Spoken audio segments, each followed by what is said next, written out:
ഏവർക്കും എഡ്യൂമാത്സ് സൊല്യൂഷൻസിലേക്ക് സ്വാഗതം.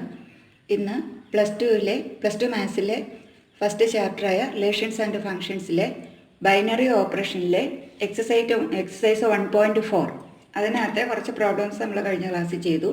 അതിൻ്റെ ബാക്കി പ്രോബ്ലമാണ് ഇന്നിപ്പോൾ ചെയ്യുന്നത്.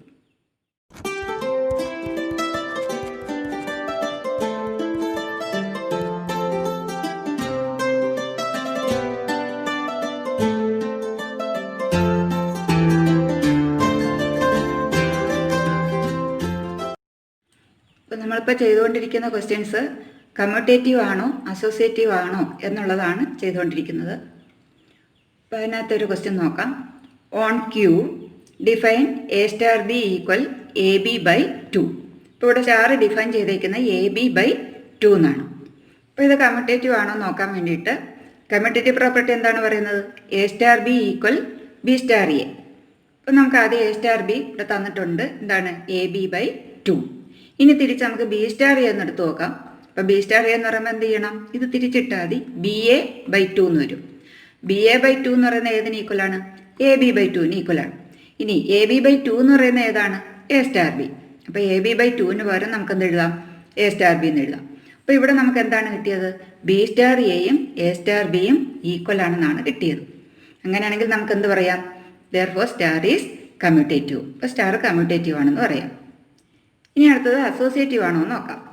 അപ്പോൾ അതിന് വേണ്ടിയിട്ട് നമുക്ക് A star B star C ഇതാണ് നമുക്ക് നോക്കേണ്ടത്. ഇവിടെ ആദ്യം കിടക്കുന്ന ഏതാണ്? A star B. ബ്രാക്കറ്റിലുള്ളത് എ സ്റ്റാർ ബി ആണ്. നമുക്കപ്പോൾ ആദ്യം അത് ചെയ്യാം. അപ്പോൾ എ സ്റ്റാർ ബി എന്ന് പറയുന്നത് ഡിഫൈൻ ചെയ്തേക്കുന്നത് എ ബി ബൈ 2 എന്നാണ്. എന്നിട്ട് സ്റ്റാർ സി അതുപോലെ എഴുതുക. അപ്പോൾ എ സ്റ്റാർ ബിക്ക് വരെ നമ്മൾ എ ബി ബൈ 2 എന്ന് കൊടുക്കുന്നു. Star C equal. ഇനി അടുത്ത ഇതിനെ നമുക്ക് എങ്ങനെ എഴുതാം? ഇപ്പോൾ സ്റ്റാർ ഡിഫൈൻ ചെയ്തേക്കുന്നത് എന്താണ്? A into B by 2. അതായത് സ്റ്റാറിന് അപ്പുറം ഇപ്പുറമുള്ള രണ്ടും കൂടെ ഇൻറ്റു ചെയ്തിട്ട് ബൈ 2 എന്നാണ് പറയുന്നത്. അപ്പോൾ അതുപോലെ ഇവിടെയും സ്റ്റാറിന് അപ്പുറം ഇപ്പുറമുള്ള ഏതൊക്കെയാണ്? എ ബി ബൈ 2ഉം സിയും ആണ്. അപ്പോൾ ഇത് രണ്ടും കൂടെ ഇൻറ്റു ചെയ്തിട്ട് ബൈ 2 എന്നാണ്. അപ്പോൾ ഇത് രണ്ടും കൂടെ ഇൻറ്റു ചെയ്യുമ്പോൾ എന്ത് കിട്ടും? A B by 2 into C. ഇനി ബൈ 2. അപ്പോൾ ഇത് ചെയ്യുമ്പോൾ ശ്രദ്ധിച്ച് ചെയ്യണം. അപ്പോൾ ഇതിന് മുമ്പ് സ്റ്റാറിന് മുമ്പ് ഇതിന് അപ്പുറം ഇപ്പുറമുള്ള രണ്ടും കൂടെ ഇൻറ്റു ചെയ്യുന്നു ബൈ 2. അതാണ് ഡിഫൈൻ ചെയ്തേക്കുന്നത്. അപ്പം നമുക്ക് ഇവിടെ ഇത് രണ്ടും കൂടി ഇൻറ്റു ചെയ്യുമ്പോൾ A B by 2 into C. ഇനി ബൈ 2. ഇനി ഇത് നമുക്ക് അങ്ങനെ എഴുതാം. A into B into C divide by ഈ 2 കൂടി ഇപ്പുറത്ത് വരും. ഇപ്പോൾ 4 എന്ന് വരും. അപ്പോൾ എ ബി സി ബൈ 4 എന്ന് കിട്ടും. ഇനി അടുത്ത് നമുക്ക് A star B star C നോക്കാം. അപ്പോൾ ഇവിടെ ബ്രാക്കറ്റ് വരുന്നത് എന്താണ്? ബി സ്റ്റാർ സി ആണ്. അപ്പോൾ നമുക്ക് ആദ്യം എ സ്റ്റാർ അതുപോലെ ഇടുക. ബി സ്റ്റാർ സി നമുക്ക് അങ്ങനെ എഴുതാം. ഇത് രണ്ടും കൂടെ ഇൻറ്റു ചെയ്തിട്ട് ബൈ 2 അല്ലേ? അപ്പോൾ ബി സി ബൈ 2 എന്ന് എഴുതാം. ഇനി അടുത്ത് നമുക്ക് എന്താണ് ചെയ്യേണ്ടത്? സ്റ്റാറിന് അപ്പുറം ഇപ്പുറം ഉള്ളത് ഇത് രണ്ടുമാണ്. അപ്പോൾ ഇത് രണ്ടും കൂടെ ഇൻറ്റു ചെയ്തിട്ട് ബൈ 2. അപ്പോൾ അങ്ങനെ എഴുതാം. A into B C by 2. അപ്പോൾ A into B C by 2. ഇനി എന്ത് ചെയ്യണം? അപ്പോൾ ഇത് രണ്ടും കൂടെ ഇൻറ്റു ചെയ്തിട്ട് ബൈ 2. ഇനി ഇതിനെ നമുക്ക് എങ്ങനെ എഴുതാം? A into B C. അപ്പോൾ A B C divide by ഈ 2 കൂടെ ഇങ്ങോട്ട് വരും. അപ്പോൾ 4 വരും. അപ്പോൾ ഇവിടെ രണ്ടും നമുക്ക് ഈക്വൽ നല്ല കിട്ടിയത്. ഇപ്പോൾ എ സ്റ്റാർ ബി സ്റ്റാർ സിയും A star B star C ഇത് രണ്ടും നമുക്ക് ഈക്വൽ ആണെന്നാണ് കിട്ടിയത്. അപ്പോൾ അതുകൊണ്ട് നമുക്ക് എന്താ എഴുതാം? A star B star C equal A star B star C. ഇവിടെ അസോസിയേറ്റീവ് പ്രോപ്പർട്ടി സാറ്റിസ്ഫൈ ചെയ്യുന്നുണ്ടല്ലോ. Therefore star is associative. ഇനി അടുത്ത ക്വസ്റ്റ്യൻ നോക്കാം. On Z plus define A star B equal 2 raise to A B. അപ്പോൾ ഇവിടെ star define ചെയ്യുന്ന വളരെ ശ്രദ്ധിച്ച് നോക്കിയെങ്കിൽ മാത്രമേ നമുക്ക് ഇതിൻ്റെയൊക്കെ ആൻസർ ചെയ്യാൻ പറ്റുള്ളൂ. ഇപ്പോൾ എ സ്റ്റാർ ബി ഡിഫൈൻ ചെയ്തേക്കുന്ന 2 റൈസ് ടു എ ബി എന്നാണ്. ഇപ്പോൾ കമ്മ്യൂട്ടേറ്റീവ് ആണോ നോക്കുന്നതിന് വേണ്ടിയിട്ട് തിരിച്ചിനി എന്ത് ചെയ്യണം? ബി സ്റ്റാർ എ നോക്കണം. അപ്പോൾ ബി സ്റ്റാർ എ എന്ന് പറയുമ്പോൾ എന്താണ് ചെയ്യേണ്ടത്? എ സ്റ്റാർ ബി ഡിഫൈൻ ചെയ്തത് 2 റൈസ് ടു എ ബി. അതായത് 2 റൈസ് ടു സ്റ്റാറിന് അപ്പുറം ഇപ്പുറം ഉള്ളത് ഇൻറ്റു ചെയ്യുന്നു. 2 റൈസ് ടു എ ബി എന്നാണ് പറഞ്ഞേക്കുന്നത്. അപ്പോൾ ഇവിടെ തിരിച്ച് എന്തെഴുതാം? ബി സ്റ്റാർ എ എന്ന് പറയുമ്പോൾ 2 റൈസ് ടു എ ബിക്ക് പകരം ബി എന്ന് എഴുതിയാൽ മതി. ഇപ്പോൾ ബി എന്ന് പറഞ്ഞാൽ എ ബിക്ക് ഈക്വൽ ആണല്ലോ. അപ്പം നമുക്ക് 2 റൈസ് ടു എ ബി എന്ന് എഴുതാം. ഇനി 2 റൈസ് ടു എ ബി എന്ന് പറയുന്നത് ഏതാണ്? A star B. അപ്പോൾ ഇതിന് വരെ നമുക്ക് എ സ്റ്റാർ ബി എന്ന് എഴുതാമല്ലോ. അപ്പോൾ B star A equal A star B എന്ന് കിട്ടി. Therefore star is commutative. ഇനി ഇവിടെ അസോസിയേറ്റ് ചെയ്യുമ്പോൾ വളരെ ശ്രദ്ധിച്ച് ചെയ്യണം. ഇല്ലെങ്കിൽ ഇത് തെറ്റിപ്പോകാൻ സാധ്യതയുണ്ട്. എക്സാമിനൊക്കെ ചോദിക്കാൻ കൊള്ളാവുന്ന ഒരു ക്വസ്റ്റനും കൂടിയാണിത്. ഇപ്പോൾ A star B star C equal ഇവിടെ ബ്രാക്കറ്റിലുള്ളത് ഏതാണ്? എ സ്റ്റാർ ബി ആണ്. അപ്പോൾ എ സ്റ്റാർ ബിക്ക് വരെ നമുക്ക് ക്വസ്റ്റ്യൻ തന്നത് തന്നെയാണ് 2 raise to A B. Star C അതുപോലെ എഴുതുന്നു. ഇനിയാണ് നമ്മൾ ശ്രദ്ധിക്കേണ്ടത്. ഇവിടെ ഡിഫൈൻ ചെയ്തേക്കുന്നത് എന്താണ്? 2 എന്നാണ്. അപ്പം 2 നമ്മൾ ആദ്യം എഴുതണം. എന്നിട്ട് എന്ത് ചെയ്യണം? സ്റ്റാറിന് അപ്പുറം ഉള്ളത് ഇൻറ്റു ചെയ്യുക എന്നാണ് പറഞ്ഞേക്കുന്നത്. അപ്പം നമുക്ക് 2 ആദ്യം എഴുതുക. എന്നിട്ട് റൈസ് ടൂലാണ് ഇത് രണ്ടും കൂടെ ഇൻറ്റു ചെയ്യേണ്ടത്. അപ്പോൾ ഇത് രണ്ടും കൂടെ ഇൻറ്റു ചെയ്യുന്നത് എങ്ങനെയാണ്? 2 ഇൻറ്റു സി. ഇപ്പോൾ 2 എന്ന് എഴുതിയിട്ട് വീണ്ടും ഇവിടുത്തെ ഒരു 2 ഉണ്ട്. അപ്പോൾ 2 ഇൻറ്റു സി. ഇത് രണ്ടും കൂടെ ഇൻറ്റു ചെയ്തു. അപ്പോൾ 2 എന്ന് എഴുതിയിട്ട് ഇത് രണ്ടും കൂടെ ഇൻറ്റു ചെയ്യുന്നു. 2 ഇൻറ്റു സി. ഇനി അടുത്ത നമുക്ക് A star B star C നോക്കാം. അപ്പോൾ എ സ്റ്റാർ നമ്മൾ ആദ്യം അതുപോലെ എഴുതുന്നു. ഇവിടെ ബ്രാക്കറ്റിൽ ബി സ്റ്റാർ സി ആണ്. അപ്പോൾ അതിനെ നമുക്ക് അങ്ങനെ എഴുതാം. 2 ഇത് രണ്ടും കൂടെ ഇൻറ്റു ചെയ്യുന്നു. അപ്പോൾ ബി സി എന്ന് എഴുതാം. ഇനി അടുത്ത നമുക്ക് എന്താ എഴുതാം? A star 2 B C. അപ്പോൾ ഇവിടെ നമുക്ക് എങ്ങനെയാണ് എഴുതുന്നത്? 2 എന്ന് എഴുതിയിട്ട് വേണം ഇത് രണ്ടും കൂടെ ഇൻറ്റു ചെയ്യാൻ. അപ്പോൾ 2 എന്ന് എഴുതിയിട്ട് ഇവിടെ ആദ്യം കിടക്കുന്ന എ ആണ്. അപ്പോൾ എ ഇൻറ്റു 2 ബി സി. അപ്പോൾ 2 ഇൻറ്റു 2 ബി സി. അപ്പോൾ ഇത് തെറ്റിപ്പോകരുത്. അപ്പോൾ ഇവിടെ ഇത് നോക്കിയേ, ഇത് രണ്ടും നമുക്ക് ഈക്വൽ ആണോ? ഇവിടെ വന്നേക്കുന്ന 2 ബി ഇൻറ്റു സി എന്നാണ്. ഇവിടെ വന്നേക്കുന്ന എന്താണ്? 2 ഇൻറ്റു 2 ബി സി എന്നാണ്. അപ്പോൾ ഇത് രണ്ടും ഈക്വൽ അല്ല. അപ്പോൾ therefore A star B star C not equal to A star B star C. അപ്പോൾ ഇത് രണ്ടും ഈക്വൽ അല്ലാത്തതുകൊണ്ട് നമുക്കിതിനെ എന്ത് പറയാം? Not associative. അപ്പോൾ ഇത് അസോസിയേറ്റീവ് അല്ല. ഈ ക്വസ്റ്റ്യൻ വളരെ ശ്രദ്ധിച്ച് പഠിക്കുക. പരീക്ഷയ്ക്ക് ചോദിക്കാൻ കൊള്ളാവുന്നതാണ്. നെക്സ്റ്റ് ക്വസ്റ്റ്യൻ നോക്കാം. On Z plus define A star B equal A raise to B. ഇപ്പോൾ ഇവിടെ ഡിഫൈൻ ചെയ്തേക്കുന്നത് എ റൈസ് ടു ബി എന്നാണ്. എ സ്റ്റാർ ബി എന്ന് പറയുന്നത് എ റൈസ് ടു ബി എന്നാണ് ഡിഫൈൻ ചെയ്തേക്കുന്നത്. ഇപ്പോൾ കമ്മ്യൂട്ടേറ്റീവ് ആണോ നോക്കാൻ വേണ്ടിയിട്ട് നമുക്ക് തിരിച്ച് ബി സ്റ്റാർ എ നോക്കാം. ബി സ്റ്റാർ എ എന്ന് പറയുമ്പോൾ ഇപ്പോൾ എന്തെടുക്കാം? ഇവിടെ നമുക്ക് എ റൈസ് ടു ബി. ഇപ്പോൾ ഫസ്റ്റ് റൈസ് ടു സെക്കൻഡ് എന്നാണ് വന്നേക്കുന്നത്. ഞാൻ സ്റ്റാറിന് മുമ്പുള്ളത് ഫസ്റ്റും സ്റ്റാറിന് ശേഷമുള്ള സെക്കൻഡ് എന്ന് വിചാരിച്ചാൽ, അപ്പോൾ ഇവിടെ നമുക്ക് എന്താണ്? ഫസ്റ്റ് റൈസ് ടു സെക്കൻഡ് എന്നല്ലേ വന്നേക്കുന്നത്, എ റൈസ് ടു ബി. അപ്പോൾ അതുപോലെ ഇവിടെ നമുക്ക് ബി സ്റ്റാർ എന്ന് പറയുമ്പോൾ തിരിച്ചെടുത്താൽ മതിയല്ലോ, ബി റൈസ് ടു എ. ഇപ്പോൾ എ റൈസ് ടു ബിക്ക് വരും നമുക്ക് എന്ത് എഴുതാം? ബി റൈസ് ടു എ എന്ന് പറയാം. അപ്പോൾ ഇത് രണ്ട് ഈക്വൽ ആണോ? എ റൈസ് ടു ബിയും ബി റൈസ് ടു എ ഇത് രണ്ട് ഈക്വൽ അല്ലല്ലോ. അപ്പോൾ അതുകൊണ്ട് നമുക്ക് സ്റ്റാർ ഈസ് നോട്ട് കമ്മ്യൂട്ടേറ്റീവ്. അപ്പോൾ ഇവിടെ സ്റ്റാർ കമ്മ്യൂട്ടേറ്റീവ് അല്ല. ഇത് രണ്ട് ഈക്വൽ ആണെങ്കിലേ കമ്മ്യൂട്ടേറ്റീവ് ആവും. ഈക്വൽ അല്ലാത്തതുകൊണ്ട് ഇത് കമ്മ്യൂട്ടേറ്റീവ് അല്ല. ഇനി അസോസിയേറ്റീവ് ആണോ നോക്കാം. അതിനുവേണ്ടി A star B star C equal. ഇപ്പോൾ എ സ്റ്റാർ ബി ഡിഫൈൻ ചെയ്തേക്ക് എന്താണ്? A raise to B star C എന്നാണ് പറഞ്ഞിരിക്കുന്നത്. അപ്പോൾ ഇവിടെ നമുക്ക് എങ്ങനെ എടുക്കാം? ഇപ്പോൾ A raise to B star C. ഇപ്പോൾ ഇവിടെ ഡിഫൈൻ ചെയ്തേക്കുന്ന എ റൈസ് ടു ബി എന്നാണ്. അതായത് ഫസ്റ്റ് റൈസ് ടു സെക്കൻഡ് എന്നാണ് വന്നേക്കുന്നത്. അപ്പോൾ സ്റ്റാറിന് മുമ്പുള്ളത് ആദ്യം എഴുതുക. എന്നിട്ട് അതിൻ്റെ റൈസ് ടുവിലാണ് ഈ സ്റ്റാറിന് ശേഷമുള്ളത് വരേണ്ടത്. അപ്പം നമുക്ക് ആദ്യത്തെ അതുപോലെ എഴുതാം, എ റൈസ് ടു ബി. ഇനി അതിൻ്റെ റൈസ് ടുവിൽ എന്തെഴുതണം? സി എന്ന് എഴുതാം. ഇപ്പോൾ A raise to B raise to C. ഇതിനെ നമുക്ക് എങ്ങനെ എഴുതാം? A raise to M the whole raise to N. A raise to M into N എന്ന് എഴുതാമല്ലോ. അപ്പോൾ അതുപോലെ ഇവിടെ നമുക്കിതിനെ A raise to B into C, അതായത് ബി സി എന്ന് എഴുതാം. ഇപ്പോൾ A raise to B C എന്ന് കിട്ടും. ഇനി അടുത്ത നമുക്ക് A star B star C നോക്കാം. അപ്പോൾ ഇവിടെ ബ്രാക്കറ്റിൽ ബി സ്റ്റാർ സി ആണ്. അപ്പോൾ അത് ആദ്യം ചെയ്യാം. എ സ്റ്റാർ അതുപോലെ ഇടുന്നു. എന്നിട്ട് ബി സ്റ്റാർ സിക്ക് വരെ എന്തെടുക്കാം? ബി റൈസ് ടു സി എന്ന് എഴുതാം അല്ലേ. First raise to second. അപ്പോൾ ബി റൈസ് ടു സി എന്ന് എഴുതാം. ഇനി അടുത്ത നമുക്ക് എങ്ങനെ എഴുതാം? ഇവിടെ സ്റ്റാറിന് മുമ്പുള്ളത് ഇതാണ്. അപ്പോൾ ഇതേ റൈസ് ടു ഇതെന്നാണ് വരേണ്ടത്.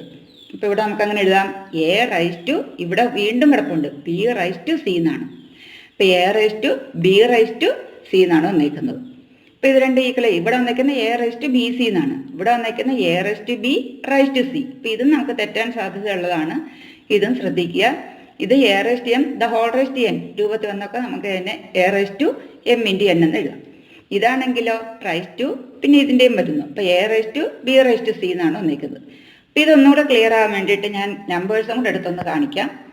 അപ്പോൾ എക്ക് നമ്മൾ 4 എന്നും ബിക്ക് 2 എന്നും സിക്ക് 3 എന്നും എടുക്കാം.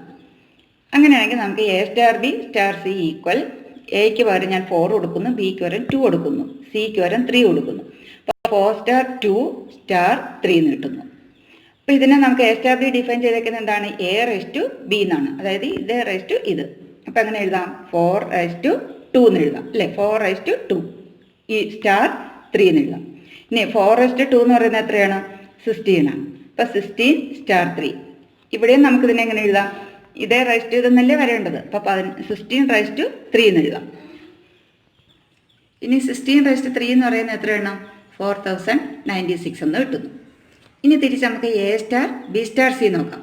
അപ്പോൾ ഇവിടെ എക്ക് വരെ നമ്മൾ 4 കൊടുക്കുന്നു, ബിക്ക് വരെ 2 കൊടുക്കുന്നു, സിക്ക് വരെ 3 കൊടുക്കുന്നു. ഇനി 4 സ്റ്റാർ 2 സ്റ്റാർ 3 എന്ന് വരും. അപ്പോൾ ഇവിടെ ബ്രാക്കറ്റ് 2 സ്റ്റാർ 3 ആണ് എടുക്കുന്നത്. അപ്പോൾ അതാണ് നമുക്ക് എടുക്കേണ്ട ആദ്യം. അപ്പോൾ 4 സ്റ്റാർ ആദ്യം അതുപോലെ എഴുതുന്നു. എന്നിട്ട് 2 സ്റ്റാർ 3 എന്ന് പറയുന്നത് എന്താണ്? 2⁻3 എന്നാണ് വരുന്നത്. അപ്പോൾ 2⁻3. ഇനി 2⁻3 എന്ന് പറയുന്നത് എത്രയാണ്? 8. അപ്പോൾ 4 സ്റ്റാർ 8 എന്ന് വരുന്നു. അടുത്ത ഇനി ഇതെന്ത് ചെയ്യണം? 4�8. ഇത് റെസ്റ്റ് ഇതെന്നാണ് വരേണ്ടത്. അപ്പോൾ 4�8. 4�8 എന്ന് പറയുന്നത് എത്ര കിട്ടും? 65,536. അപ്പോൾ ഇത് രണ്ട് ഈക്വൽ അല്ലല്ലോ. അപ്പോൾ അതുകൊണ്ട് ഇത് അസോസിയേറ്റീവ് അല്ല. ഇനി അടുത്ത ക്വസ്റ്റ്യൻ നോക്കാം. On R - set -1 define A star B equal A/B+1. അപ്പോൾ ഇവിടെ ഡിഫൈൻ ചെയ്തേക്കുന്നത് എന്താണ്? A/B+1. അപ്പോൾ ഇതിനെ ഇതുകൊണ്ട് ഡിവൈഡ് ചെയ്യുക +1. അപ്പോൾ A/B+1 എന്നാണ് പറഞ്ഞേക്കുന്നത്. അപ്പോൾ ഇത് കമ്മ്യൂട്ടേറ്റീവ് ആണോ നോക്കാം. നമുക്ക് തിരിച്ചെഴുതി നോക്കാം. B സ്റ്റാർ A നോക്കാം. അപ്പോൾ B സ്റ്റാർ A എന്ന് പറയുമ്പോൾ A സ്റ്റാർ B ഡിഫൈൻ ചെയ്തിരിക്കുന്നത് A/B+1 എന്നാണ്. അപ്പോൾ B സ്റ്റാർ Aക്ക് നമുക്ക് എങ്ങനെ എഴുതാം? B/A+1 എന്ന് എഴുതാമല്ലോ. അതിന് തിരിച്ചെഴുതിയാൽ മതി. എയുടെ സ്ഥാനത്ത് ബിയും ബിയുടെ സ്ഥാനത്ത് എയും കൊടുക്കുക. അപ്പോൾ ഇവിടെ എക്ക് വരും ബി കൊടുക്കുന്നു. ഇവിടെ ബിക്ക് വരെ എ കൊടുക്കുന്നു. A+1. അപ്പോൾ ഇവിടെ നോക്കിയേ, ഒരെണ്ണം A/B+1 എന്നും മറ്റേത് B/A+1 എന്നാണ്. അപ്പോൾ ഇത് രണ്ട് ഈക്വൽ അല്ലല്ലോ. അതുകൊണ്ട് സ്റ്റാർ ഈസ് നോട്ട് കമ്മ്യൂട്ടേറ്റീവ്. ഇനി അസോസിയേറ്റീവ് ആണോ നോക്കാം. A star B star C equal A star B define ചെയ്തേക്കുന്നത് എന്താണ്? A/B+1. സ്റ്റാർ C അതുപോലെ എഴുതുന്നു. ഇനി ഇവിടെ നമ്മളടുത്ത് ശ്രദ്ധിച്ച് ചെയ്യണം. ഇപ്പോൾ ഇവിടെ സ്റ്റാർ ഡിഫൈൻ ചെയ്തേക്കുന്നത് എന്താണ്? A/B+1. അതായത് സ്റ്റാറിന് മുമ്പുള്ളത് A/B+1 എന്നാണ്. അപ്പോൾ ഇവിടെ എയുടെ സ്ഥാനത്ത് നമുക്ക് A/B+1 എന്നാണ്. അപ്പോൾ ഇതിൻ്റെ കൂടെ +1 എന്നാണ് ഡിഫൈൻ ചെയ്തേക്കുന്നത്. അപ്പോൾ ആദ്യം നമുക്കിത് അതുപോലെ എഴുതാം. A/B+1. അപ്പോൾ ഇത് C അതിൻ്റെ കൂടെ +1. ഇങ്ങനെയാണ് സ്റ്റാർ ഡിഫൈൻ ചെയ്തേക്കുന്നത്. അപ്പോൾ A/B+1 C+1 ഈക്വൽ. അപ്പോൾ ഈക്വൽ ഇതിനെന്ത് ചെയ്യാം? ഇതും കൂടെ ഇതിൻ്റെ കൂടെ വരും. അപ്പോൾ B+1 × C+1 വരും. അപ്പോൾ ഇതാണ് നമുക്ക് A star B star C കിട്ടിയത്. ഇനി അടുത്തത് A star B star C നോക്കാം. അപ്പോൾ ഈക്വൽ ഇവിടെ ബ്രാക്കറ്റ് B സ്റ്റാർ C ആണ്. അപ്പോൾ A സ്റ്റാർ നമുക്ക് അതുപോലെ എഴുതാം. B സ്റ്റാർ Cക്ക് വരെ എന്ത് എഴുതാം? B/C+1. അപ്പോൾ ഇതിൻ്റെ കൂടെ +1. അപ്പോൾ B/C+1 എഴുതാം. ഇനി അടുത്ത നമുക്ക് ഇതിനെങ്ങനെ എഴുതാം? ഇത് എഴുതുക +1 എന്നാണ്. അപ്പോൾ ആദ്യം നമ്മൾ A എഴുതുന്നു ഇത് എഴുതുന്നു B/C+1. B/C+1 +1. അപ്പോൾ ഇവിടെ സ്റ്റാറിന് മുമ്പുള്ളത് നമ്മൾ ഡിഫൈൻ ചെയ്തേക്കുന്ന ഒന്നുകൂടെ ശ്രദ്ധിച്ചോളണം. A/B+1 എന്നാണ്. അപ്പോൾ A നമ്മൾ എഴുതി, ബിയുടെ സ്ഥാനത്ത് ഇത് എഴുതി, +1 എന്ന് എഴുതി. ഇനി ഈക്വൽ ഇവിടെ നമുക്കൊരു LC എടുക്കുമ്പോൾ B/C+1 +1. LC എടുക്കുമ്പോൾ എന്ത് വരും? ഇവിടെ 1 × C+1 എന്ന് പറയുമ്പോൾ C+1 വരും. അതായത് B+C+1 / C+1 വരും. ആ C+1 അങ്ങ് മേളിൽ വരും. അപ്പോൾ നമുക്ക് കിട്ടുന്നത് A × C+1 / B+C+1 എന്നാണ്. അപ്പോൾ നമുക്ക് ആദ്യത്തെ കിട്ടിയത് A star B star C കിട്ടിയത് A/B+1 × C+1 എന്നാണ്. അതേസമയം A star B star C കിട്ടിയത് A × C+1 / B+C+1 എന്നാണ്. അപ്പോൾ ഇവിടെ ഇത് രണ്ട് ഈക്വൽ അല്ലല്ലോ. അപ്പോൾ therefore A star B star C not equal to A star B star C. അപ്പോൾ ഇത് രണ്ട് ഈക്വൽ അല്ലാത്തതുകൊണ്ട് ഇതെന്തല്ല? Star is not associative. അപ്പോൾ ഈ ക്വസ്റ്റ്യനും വളരെ ശ്രദ്ധിച്ച് പഠിക്കുക. അപ്പോൾ ഇതിനകത്ത് ഇനി മൂന്നാമത്തെ ക്വസ്റ്റ്യൻ നോക്കാം. ഇപ്പോൾ ഇവിടെ മൂന്നാമത്തെ ക്വസ്റ്റ്യൻ നേരത്തെ നമ്മൾ പറഞ്ഞ കമ്മ്യൂട്ടേറ്റീവ് അസോസിയേറ്റീവ് പ്രോപ്പർട്ടി ചെക്ക് ചെയ്യാനായിരുന്നു. ഇനിയിപ്പോൾ അടുത്ത ക്വസ്റ്റ്യൻ പറയുന്നത് consider the binary operation cap on the set 1 2 3 4 5 defined by A cap B equal minimum of set AB. Write the operation table of the operation cap. അപ്പോൾ ഇതിൻ്റെ operation table എഴുതാനാണ് പറഞ്ഞിരിക്കുന്നത്. അപ്പോൾ operation ടേബിളൊക്കെ നമ്മൾ കഴിഞ്ഞ ക്ലാസ്സിൽ പറഞ്ഞിരുന്നതാണ്. അപ്പോൾ കാണാറുണ്ടെങ്കിൽ അതൊന്നുകൂടെ കണ്ടാൽ കൂടുതൽ മനസ്സിലാകും. അപ്പോൾ ഇവിടെ നമുക്ക് പറഞ്ഞിരിക്കുന്ന സെറ്റ് എന്ന് പറയുന്നത് ഏതാണ്? 1 2 3 4 5. അപ്പം നമ്മൾ ഈ ടേബിൾ എങ്ങനെയാണ് തയ്യാറാക്കുന്നതെന്ന് നോക്കാം. അപ്പോൾ ആദ്യം നമുക്കിവിടെ തന്നിരിക്കുന്ന ഓപ്പറേഷൻ എന്ന് പറയുന്നത് ഇവിടെ ക്യാപ്, അതായത് മിനിമം ആണ് നമുക്കിവിടെ കണ്ടുപിടിക്കേണ്ടത്. Minimum of AB. ഇപ്പോൾ ക്യാപ് ഡിഫൈൻ ചെയ്തിരിക്കുന്നത് മിനിമം ഓഫ് AB എന്നാണ്. അപ്പോൾ ഇവിടെ തന്നിരിക്കുന്ന സെറ്റ് എന്ന് പറയുന്നത് 1 2 3 4 5. അപ്പോൾ അത് നമ്മൾ ആദ്യം ഈ റൈറ്റിലോട്ട് ഇങ്ങനെ എഴുതുക. അത് തന്നെ ഇതിൻ്റെ താഴേക്കും ഇതുപോലെ 1 2 3 4 5 എഴുതുക. അപ്പോൾ തന്നിരിക്കുന്ന സെറ്റ് നമ്മളിങ്ങനെ ഹൊറിസോണ്ടലായിട്ടും വെർട്ടിക്കലായിട്ടും ഇതുപോലെ എഴുതുക. ഇനിയാണ് നമുക്ക് ഇതിനകത്തുനിന്ന് മിനിമം ഓഫ് എ ബി കണ്ടുപിടിക്കേണ്ടത്. അപ്പോൾ ഈ ടേബിൾ എടുക്കുന്നതിന് നമ്മളിവിടെ ഇതിനകത്ത് ഇതും ഇവിടെ നിന്ന് ഇതും, അപ്പോൾ ഇത് രണ്ടും കൂടെ എടുത്തിട്ടാണ് നമ്മളിവിടെ ഇവിടെ ഫില്ല് ചെയ്യേണ്ടത്. അപ്പോൾ ഇവിടെ 1ഉം എ എന്ന് പറയുന്നത് ഇവിടെ 1 ആണ്, ബി എന്ന് പറയുന്നത് ഇവിടെ 1 ആണ്. അപ്പോൾ ഈ 1ഉം 1ഉം ഇതിനകത്ത് മിനിമം എന്ന് പറഞ്ഞാൽ എന്താണ്? ഇതിനകത്ത് ഏറ്റവും ചെറുത് ഏതാണെന്ന്. അപ്പോൾ 1 എന്ന് പറയുമ്പോൾ ചെറുത് ഏതാ? 1 തന്നെയാണ്. അപ്പോൾ അതുകൊണ്ട് നമുക്കിവിടെ എന്തെഴുതാം? 1 എന്ന് എഴുതാം. ഇനി അടുത്ത നമുക്ക് ഇതേ റോ ഇത് തന്നെയാണ് നമ്മൾ എടുക്കുന്നത്. അപ്പോൾ ഇവിടെ 1 തന്നെ എടുക്കുക. ഇതിനകത്തുനിന്ന് ഏതെടുക്കുക? 2 എടുക്കുക. അപ്പോൾ 1നും 2ലും വയ്ക്കുമ്പോൾ അതിനകത്തെ മിനിമം എന്ന് പറയുന്നത് ഏതാണ്? 1 ആണ്. അപ്പോൾ അതുകൊണ്ട് നമുക്ക് ഇവിടെയും 1 എന്ന് എഴുതാം. അടുത്ത ഇനി ഇതേ റോയിൽ തന്നെ ആകുമ്പോൾ ഇവിടെ 1ഉം ഇതിനകത്തുനിന്ന് 3 എടുക്കണം. അപ്പോൾ 1ഉം 3യും 1ലും 3യും മിനിമം ഏതാണ്? അതും 1 തന്നെയാണ്. അടുത്ത ഇനി 1ഉം 4ഉം. അപ്പോൾ 1ൻ്റെയും 4ൻ്റെയും മിനിമം ഏതാ? 1 തന്നെയാണ്. അതും 1 തന്നെ എഴുതാം. അടുത്തത് വീണ്ടും 1ഉം 5ഉം. അപ്പോൾ 1ൻ്റെയും 5ൻ്റെയും മിനിമം ഏതാ? 1. അപ്പോൾ അങ്ങനെ നമുക്ക് ഈ റോ കംപ്ലീറ്റ് ചെയ്യാം. ഇപ്പോൾ 1 വെച്ചുള്ള എല്ലാം തീർന്നു. ഇനി അടുത്ത നമ്മൾ എടുക്കുന്നത് ഇതിനകത്തുനിന്ന് 2 ആണ്. അപ്പോൾ 2 വെച്ചും ഇതുപോലെ 1നും 2നും 3ക്കും 4നും 5 ആണ് നമുക്ക് എടുക്കേണ്ടത്. അപ്പോൾ 2ലും 1ലും എടുക്കുമ്പം അതിൻ്റെ മിനിമം ഏതാണ്? 1 ആണ്. അപ്പോൾ നമുക്കിവിടെ 1 എന്ന് എഴുതാം. അടുത്ത ഇനി 2ഉം 2ഉം 2 എടുക്കുമ്പോൾ അതിൻ്റെ മിനിമം ഏതാണ്? 2 തന്നെയാണ്. അടുത്ത ഇനി 2ഉം 3യും 2ൻ്റെയും 3യുടെ മിനിമം അപ്പോൾ ഏതായിരിക്കും? 2 ആയിരിക്കും. അടുത്ത ഇനി 2ൻ്റെയും 4ഉം. അപ്പോൾ അതിൻ്റെ മിനിമം എന്ന് പറയുന്നത് 2 ആണ്.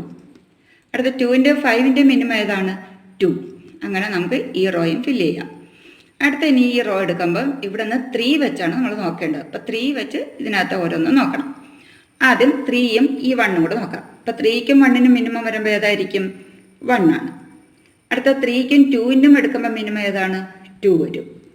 അടുത്ത 3ക്കും മിനിമം എടുക്കുമ്പോൾ 3 തന്നെയാണ് വരുന്നത്. അടുത്ത 3ക്കും 4ഉം എടുക്കുമ്പോൾ അതും 3 തന്നെയാണ്. 3യും 5ഉം എടുക്കുമ്പോഴും മിനിമം 3 ആണ്. അങ്ങനെ നമുക്ക് ഈ റോ ഫില്ല് ചെയ്യാം. അടുത്ത റോ 4 വെച്ചിട്ടാണ് നോക്കേണ്ടത്. അപ്പോൾ 4 വെച്ചെടുക്കുമ്പോൾ ഇവിടെ 4ഉം 1ഉം. അപ്പോൾ അതിനകത്ത് മിനിമം ഏതാണ്? 1 ആണ്. അടുത്ത 4ഉം 4ഉം 2ലും മിനിമം എന്ന് പറഞ്ഞാൽ ചെറുത് ഏതാണ്? 2 ആണ് വരുന്നത്. അടുത്ത 4ലും 3ലും മിനിമം, അതായത് ചെറുതെന്ന് പറയുന്നത് ഇവിടെ 3 ആണ്. അടുത്ത 4ഉം 4ഉം രണ്ടും ഈക്വൽ തന്നെയാണ്. അപ്പോൾ നമുക്ക് 4 തന്നെ അങ്ങ് എഴുതിയാൽ മതി. അടുത്ത 4ഉം 5ഉം. അപ്പോൾ അവിടെ മിനിമം എന്ന് പറഞ്ഞാൽ ചെറുത് ഏതാണ്? 4 ആണ്. ഇനി അടുത്ത് നമുക്ക് 5 വെച്ചെഴുതാം. ഇപ്പോൾ 5 വെച്ചെടുക്കുമ്പോൾ 5ഉം 1ഉം. അപ്പോൾ അതിനകത്ത് മിനിമം അല്ലെ ചെറുതെന്ന് പറയുന്നത് 1 ആണ്. അടുത്ത 5ഉം 2ഉം എടുക്കുമ്പം അതിലെ ചെറുതെന്ന് പറയുന്നത് 2 ആണ്. അടുത്ത 5ഉം 3 എടുക്കുമ്പം അതിലെ ചെറുതെന്ന് പറയുന്നത് 3 ആണ്. 5ഉം 4ഉം എടുക്കുമ്പം അതിലെ ചെറുതെന്ന് പറയുന്നത് 4. 5ഉം 5ഉം എടുക്കുമ്പോൾ രണ്ട് ഈക്വൽ ആയതുകൊണ്ട് 5 തന്നെയാണ്. അപ്പോൾ നമുക്ക് ഈ ടേബിൾ ഫില്ല് ചെയ്തല്ലോ. അപ്പോൾ ഇങ്ങനെയാണ് നമ്മൾക്ക് ഓപ്പറേഷൻ ടേബിൾ എഴുതുന്നത്. അപ്പോൾ ഇത് ക്ലിയർ ആയി കാണുമല്ലോ. അപ്പോൾ അങ്ങനെയാണെങ്കിൽ നമുക്ക് ഇനി അടുത്ത ക്വസ്റ്റ്യൻ നോക്കാം. ഈ 4th ക്വസ്റ്റ്യൻ നോക്കാം. Consider A binary operation star on the set 1 2 3 4 5 given by the following multiplication table. Another first question, compute 2 star 3 star 4 and 2 star 3 star 4. Second question, is star commutative? Third question, compute 2 star 3 star 4 star 5. ഇതിനകത്തെ table തന്നെ നമുക്ക് question തന്നിട്ടുണ്ട്. അപ്പോൾ ഈ ടേബിളിൽ നിന്ന് നമുക്ക് ഒന്നാമത്തെ ക്വസ്റ്റ്യൻ കണ്ടുപിടിക്കേണ്ടത് compute 2 star 3 star 4 and 2 star 3 star 4. അപ്പോൾ നമുക്ക് ഈ ടേബിൾ ഉപയോഗിച്ച് നമുക്കിതിനെ എങ്ങനെയാണ് കണ്ടുപിടിക്കുന്നത് നോക്കാം. അപ്പോൾ ഫസ്റ്റ് ഇവിടെ ഏതാണ്? 2 star 3 star 4. അപ്പോൾ 2 star 3 star 4. അപ്പോൾ ഇതിനകത്ത് ഫസ്റ്റ് ബ്രാക്കറ്റ് എന്ന് പറയുന്നത് 2 star 3 ആണ്. അപ്പോൾ നമുക്ക് ഈ ടേബിളിലേക്ക് നോക്കാം. 2 star 3 എന്ന് പറയുമ്പോൾ എക്ക് 2ഉം ബിക്ക് 3 ആണ്. അപ്പോൾ എയുടെ ഇവിടെ 2 എടുക്കാം, ബിയുടെ ഇവിടെ 3 എടുക്കാം. അപ്പോൾ 2ൻ്റെ 3, അതായത് 2ൻ്റെ 3 നേർക്ക് വരുന്ന ഇവിടെ എത്രയാണ്? 1 ആണ്. 2ൻ്റെ നേർക്ക് ഇവിടെ 3യുടെ നേർക്ക്, അപ്പോൾ ഇവിടെ 1. അപ്പോൾ ഇവിടെ 2 star 3 എന്ന് പറയുന്നത് നമുക്ക് എന്ത് കിട്ടും? 1 കിട്ടും. അപ്പോൾ 1, പിന്നെ ഇവിടുത്തെ star 4 അതുപോലെ എഴുതുക. ഇനി അടുത്ത നമുക്ക് നോക്കേണ്ട ഏതാണ്? 1 star 4. 1 star 4 എന്ന് പറയുമ്പോൾ എക്ക് 1ഉം ബിക്ക് 4ഉം ആണ്. അപ്പോൾ 1ൻ്റെ 4. അപ്പോൾ 1ൻ്റെ 4 എന്ന് പറയുമ്പോൾ ഈ ടേബിളിലേക്ക് നോക്കുമ്പോൾ 1 എന്ന് പറയുന്നത് ഇതാണ്, 4 എന്ന് പറയുന്നത് ഇതാണ്. അപ്പോൾ 1ൻ്റെ നേർക്ക് 4, അവിടെ എത്ര കിട്ടും? 1 ആണ്. അപ്പോൾ 1 star 4 എന്ന് പറയുന്നത് എത്ര കിട്ടും? 1 എന്ന് കിട്ടും. അപ്പോൾ ഇങ്ങനെയാണ് ഇത് കണ്ടുപിടിക്കേണ്ടത്. ഈ പറയുന്ന കാര്യങ്ങൾ ഇതിനകത്തോട്ട് നോക്കിയാൽ മതി. അടുത്ത അതിനകത്ത് തന്നെ ഒരു പാർട്ട് കൂടെ ഉണ്ട് 2 സ്റ്റാർ 3 സ്റ്റാർ 4. അപ്പോൾ അത് കണ്ടുപിടിക്കാൻ വേണ്ടിയിട്ട് ഇവിടെ ആദ്യം ബ്രാക്കറ്റ് തന്നേക്കുന്ന 3 സ്റ്റാർ 4 ആണ്. അപ്പോൾ നമ്മൾ ആ 2 സ്റ്റാർ അതുപോലെ എഴുതുക, എന്നിട്ട് 3 സ്റ്റാർ 4 നോക്കാം. അപ്പോൾ ഇവിടെ എക്ക് 3യും ബിക്ക് 4ഉം. അപ്പോൾ ഇത് നമ്മൾ എയും ഇത് ബി ആയിട്ടാണ് എടുക്കുന്നത്. അപ്പോൾ 3യുടെ 4, അപ്പോൾ ഇവിടെ 3 ഇതാണ്, 4 എന്ന് പറയുന്നത് ഇതാണ്. അപ്പോൾ 3യുടെ 4ൻ്റെ നേർക്കുള്ള നമ്പർ എത്രയാണ്? ഇവിടെ 1 ആണ് കിട്ടുന്നത്. അപ്പോൾ നമുക്കിവിടെ എന്ത് എഴുതാം? അപ്പോൾ ആദ്യം നമ്മൾ ഈ 2 സ്റ്റാർ അതുപോലെ എഴുതുക, എന്നിട്ട് ഈ 3 സ്റ്റാർ 4 ആണ് ഇവിടെ 1 കിട്ടിയിരിക്കുന്നത്. കാരണം ബ്രാക്കറ്റ് ഇവിടെ 3 സ്റ്റാർ 4 ഇതാണ് കിടക്കുന്നത്. അപ്പോൾ ബ്രാക്കറ്റിലാണ് നമ്മൾ ആദ്യം ചെയ്യുന്നത്. അപ്പോൾ ബ്രാക്കറ്റിന് മുമ്പേ ഉള്ളത് അതുപോലെ എഴുതുക, എന്നിട്ട് ബ്രാക്കറ്റിലുള്ളതാണ് ഇപ്പോൾ നമ്മൾ 3 സ്റ്റാർ 4 കണ്ടുപിടിച്ചത്. 3 സ്റ്റാർ 4 നമ്പർ 3യുടെ 4 എത്ര കിട്ടും? 1 കിട്ടും. അതിവിടെ 1 കിട്ടി. അടുത്ത ഇനി വന്നിരിക്കുന്ന ഏതാണ്? 2 സ്റ്റാർ 1. 2 സ്റ്റാർ 1 എന്ന് പറയുമ്പോൾ 2ൻ്റെ 1. അപ്പോൾ 2ൻ്റെ 1 എന്ന് പറയുമ്പോൾ ഏത് വരും? ഇത് 2 ഇത് 1. അപ്പോൾ 2ൻ്റെ 1 എന്ന് പറയുമ്പോൾ അതിൻ്റെ നേർക്ക് വരുന്നത് 1 ആണ്. അപ്പോൾ അതിൻ്റെ ആൻസർ നമുക്കിവിടെ 1 എന്ന് കിട്ടും. അപ്പോൾ ഇങ്ങനെയാണിത് കണ്ടുപിടിക്കുന്നത്. ഇനി ഇന്നത്തെ രണ്ടാമത്തെ ക്വസ്റ്റ്യൻ നോക്കാം. രണ്ടാമത്തെ ക്വസ്റ്റ്യൻ പറയുന്നത് എന്താണ്? ഈ സ്റ്റാർ കമ്മ്യൂട്ടേറ്റീവ്. അപ്പോൾ ഇത് കമ്മ്യൂട്ടേറ്റീവ് ആണോ എന്നാണ് ചോദിച്ചേക്കുന്നത്. അപ്പോൾ കമ്മ്യൂട്ടേറ്റീവ് ആണെന്ന് ചോദിക്കാൻ നമുക്ക് ഇതിനകത്തുനിന്ന് ഏതെങ്കിലും എക്സാമ്പിൾ എടുത്ത് വേണമെങ്കിൽ അങ്ങനെ നോക്കാം. ഇപ്പോൾ 1 സ്റ്റാർ 2 തിരിച്ച് 2 സ്റ്റാർ 1 അങ്ങനെ വേണമെങ്കിൽ നോക്കാം. ഇപ്പോൾ 1 സ്റ്റാർ 2 എന്നാണെങ്കിൽ 1ൻ്റെ 2 എത്ര കിട്ടും? 1 കിട്ടും. അടുത്ത 2 സ്റ്റാർ 1 തിരിച്ചിടുമ്പോൾ 2 സ്റ്റാർ 1 ആണല്ലോ കിട്ടുന്നത്. അപ്പോൾ 2ൻ്റെ 1 അതും എത്ര കിട്ടും? 1 ഈക്വലാണ്. അപ്പം ഇങ്ങനെ നമുക്ക് എക്സാമ്പിൾ അടിസ്ഥാനത്തിൽ വേണമെങ്കിൽ നോക്കാം. അതല്ലെങ്കിൽ പിന്നെ നമുക്ക് നോക്കാൻ പറ്റുന്നത് ഇവിടെ ഈ ടേബിളിൻ്റെ പ്രത്യേകത എന്ന് നോക്കിയാൽ entries in the table are symmetric along the main diagonal. അതായത് ഇതിനകത്ത് എല്ലാ നമ്പേഴ്സും നോക്കിയാൽ ഇപ്പോൾ ഈ റോ നോക്കിയാൽ ഇതെല്ലാം ഇവിടെ ഫസ്റ്റ് റോ ഇവിടെ 1 ആണ്. അപ്പോൾ ഇവിടെ 1ൻ്റെ ഇത് നോക്കുമ്പോൾ ഇതും എത്ര കിട്ടും? അതേ 1 തന്നെയാണ് വരുന്നത്. അടുത്ത ഇവിടെ സെക്കൻഡ് റോ 2ൻ്റെ നോക്കുകയാണെങ്കിൽ 1 2 1 2 1. ഇപ്പം ഇവിടെ 2ൻ്റെ നോക്കിയാലോ 1 2 1 2 1. അതുപോലെ തന്നെ 3 എടുത്താൽ 3യുടെ എത്രയാണ് വന്നിരിക്കുന്നത്? 1 1 3 1 1. ഇവിടുത്തെ 3യുടെയോ 1 1 3 1 1. അപ്പം ഇങ്ങനെ നമുക്ക് ഇതിനകത്ത് എല്ലാം നോക്കിയാൽ എന്താണ്? എല്ലാം ഈക്വൽ ആണ് അല്ലേ? സെയിം ആണ്. അപ്പം അതുകൊണ്ടാണ് നമുക്ക് എന്ത് പറയാം? അപ്പം ഇത് വെച്ച് തന്നെ നമുക്കിവിടെ സ്റ്റാർ ഈസ് കമ്മ്യൂട്ടേറ്റീവ് എന്ന് പറയാം. Main diagonal are symmetric. അപ്പം ഇതിനകത്ത് എല്ലാം നോക്കിയാലും ഇത് ഈക്വൽ സെയിം ആണ്. അപ്പം അതുകൊണ്ട് ഇതിനെ കമ്മ്യൂട്ടേറ്റീവ് ആണെന്ന് പറയാം. അപ്പം അങ്ങനെ വേണമെങ്കിലും എഴുതാം, അല്ലെങ്കിൽ നമുക്ക് എക്സാമ്പിൾ ഇട്ട് വേണമെങ്കിലും എഴുതാം. ഇനി അടുത്ത പറയുന്നത് കമ്പ്യൂട്ട് 2 സ്റ്റാർ 3 സ്റ്റാർ 4 സ്റ്റാർ 5. അപ്പോൾ ഫസ്റ്റ് ബ്രാക്കറ്റ് പറയുന്നത് ഇവിടെ 2 സ്റ്റാർ 3 ആണ്. അപ്പോൾ 2 സ്റ്റാർ 3 എന്ന് പറയുമ്പോൾ 2ൻ്റെ 3. 2ൻ്റെ 3 എന്ന് പറയുമ്പോൾ എത്ര കിട്ടും? 1. അപ്പോൾ 2 സ്റ്റാർ 3 എന്ന് പറയുന്നത് നമുക്ക് 1 എന്ന് എഴുതാം. എന്നിട്ട് ഈ സ്റ്റാർ ഇവിടെ അതുപോലെ എഴുതുക. അടുത്ത ബ്രാക്കറ്റ് എടുക്കുന്ന 4 സ്റ്റാർ 5 ആണ്. അപ്പോൾ 4 സ്റ്റാർ 5 എന്ന് പറയുമ്പോൾ 4ൻ്റെ 5. 4ൻ്റെ 5 അപ്പോൾ എത്ര കിട്ടും? ഇതും 1. ഇവിടെ 4 ഇതിൻ്റെ നേർക്ക് ഇവിടെ 5. അപ്പോൾ 4ൻ്റെ 5 എന്ന് പറയുമ്പോൾ 1 കിട്ടും. അതാണ് ഇവിടെ 1 എന്ന് എഴുതിയത്. അപ്പോൾ 1 സ്റ്റാർ 1. ഇനി 1 സ്റ്റാർ 1 എന്ന് പറയുന്നത് ഏതാണ്? 1ൻ്റെ 1 എന്ന് പറയുന്നത് ഇവിടെ എത്ര കിട്ടും? 1. അപ്പോൾ അതും എത്ര കിട്ടും? 1 എന്ന് കിട്ടും. അപ്പം ഇങ്ങനെയാണ് നമ്മൾ ടേബിളിൽ നിന്നും ഇതുപോലെ കണ്ടുപിടിക്കുന്നത്. ഇപ്പോൾ ടേബിൾ തയ്യാറാക്കാനും ഉണ്ട്, ടേബിളിൽ നിന്ന് കണ്ടുപിടിക്കുന്നതും ഉണ്ട്. അപ്പോൾ ഇതെല്ലാം ക്ലിയർ ആയി കാണുമല്ലോ. അപ്പോൾ ബാക്കി ക്വസ്റ്റ്യൻസ് നമുക്ക് ഇനി അടുത്ത ക്ലാസ് ചെയ്യാം.